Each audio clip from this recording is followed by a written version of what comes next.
السلام عليكم ورحمة الله وبركاته أخيارتا سو دوادا مركله برنامج كله barnaamijkeenan maanta insha allahu tacaala waxaan ku eegi doonaa natiijada kasoo baxday dadkii xareystay bakhtiyaa nasiibka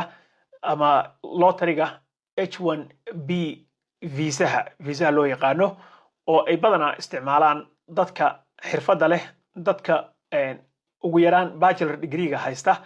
oo raba inay dalka Mareykanka ka shaqeystaan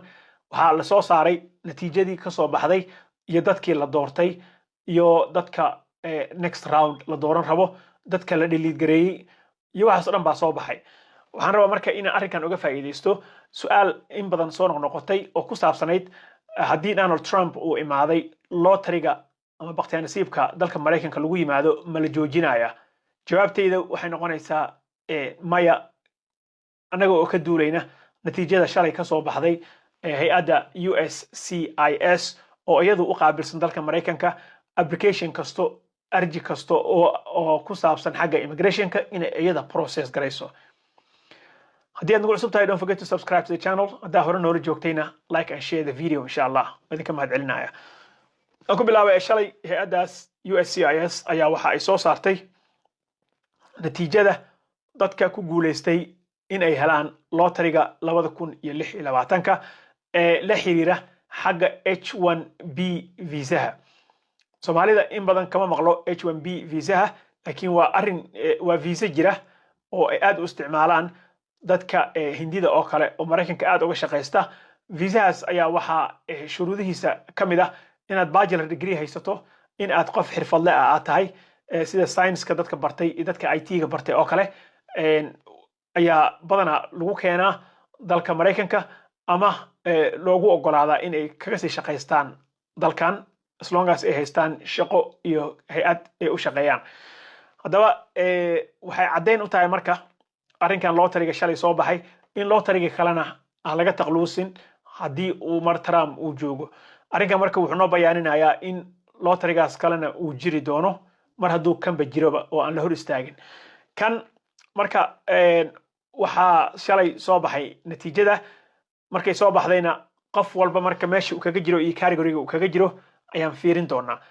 haddii dadkeena Soomaaliyeed aysan u badnayn H1B viisaha in ay apply gareeyaan next year oo ku boorinaynaa si ay uga faa'iideystaan iyaga naftooda dadka xirfadlayaasha ah oo wax soo bartay oo shaqada u baahan inay kaga faa'iideystaan inay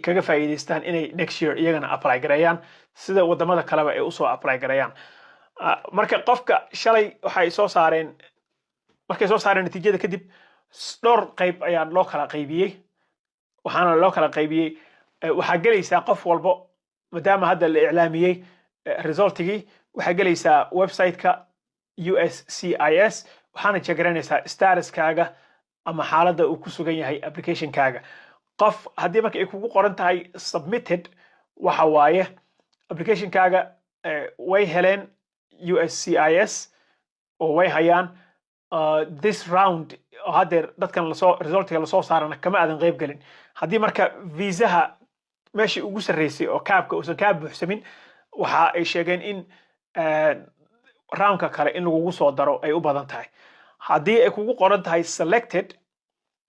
hambalyo waxa aad samaynaysaa immediately waa inaad buuxisaa buuxinta waxay bilaabanaysaa maanta oo April 1 ay tahay waxaa bilaabanaya filing periodka in la buuxsado qofkii marka la select gareeyay oo applicationkiisa la qaatay waa H1B visa waxaan ka hadlayno qofka la qaatay wuxuu haystaa April 1 ilaa June 3 maalinta ka horeysa July intaas ayaa haysataa so waxa marka haddii lagu select gareeyay waxa u baahan tahay inaad immediately buuxiso form I-129 lacagta laga rabayna aad raaciso waxa la wixii documents oo ay ka rabaanna aad ku darto not selected haddii kugu qoran tahay next year waa lagu soo qaadan karaa baa la yidhi but consider haddaad dalka Mareykanka joogto already waxaad consider garaysaa waxa la yidhaahdo day 1 CPT ama haddaad dalka Mareykanka ka shaqaynaysay oo aad horey u joogtay waxaad isku daydaa in employerka aad u shaqaysid ilaa visa la'aan dalka iskama joogi kartid uu ku siiyo employer sponsored green card in uu isaga ku sponsor gareeyo oo company-ga ala shaqeynaysay. So haddii lagu dhaho denied ay kugu qoran tahay ama duplicate registration, application-kii ayaa 2 jeer kusoo celisay, so adiga waa lagu deny gareeyay oo kale waaye. haddii lacagtii lagaa rabay oo fiiga aadan bixinin ama uu fail gareeyay lacagtaadi socon weysay, iyadana waxaa kugu qoraanayso invalid fail payment. haddii registrationkaaga deleted laga dhigay oo la tirtirayna deleted ayaa kugu qoraanayso. marka dadka lasoo xushay oo la qaatay la select gareeyay shalay, waxaa immediately laga rabaa in ay buuxiyaan application-kooda between saan idin sheegay April 1 oo today ah ilaa April June 30-keeda. sidoo kale waxaad bixinaysaa the correct fees, lacagtii saxdeeda lagaa rabay. application-kaaga iyo petition-kaagana waa dirsanaysaa. meesha saxda ahaydna waa inaad u dirtaa baa la yidhi designated USCIS lockbox facility. application-ka kolley ku qoraan doontaa I-29-ka, laakiin meel saxa waa inaad u dirtaa. haddaa xafiis qaldan u dirto way kaa lumaysaa baa la yidhi. sidoo kale intaadan application-ka dirinna waxaa la yidhi double check details-ka. marka dadkeena Soomaalida ah saan idin sheegay uma badna H1B visa-ha, laakiin hadda wixii ka dambeeyo insha Allah tacaala waxaad isku daydaan inaad ka qayb qaadataan, oo dad fara badan ayaa dalkan ku imaado oo shaqooyin xirfad lehna ku hela oo kaga shaqaysta sanad kastana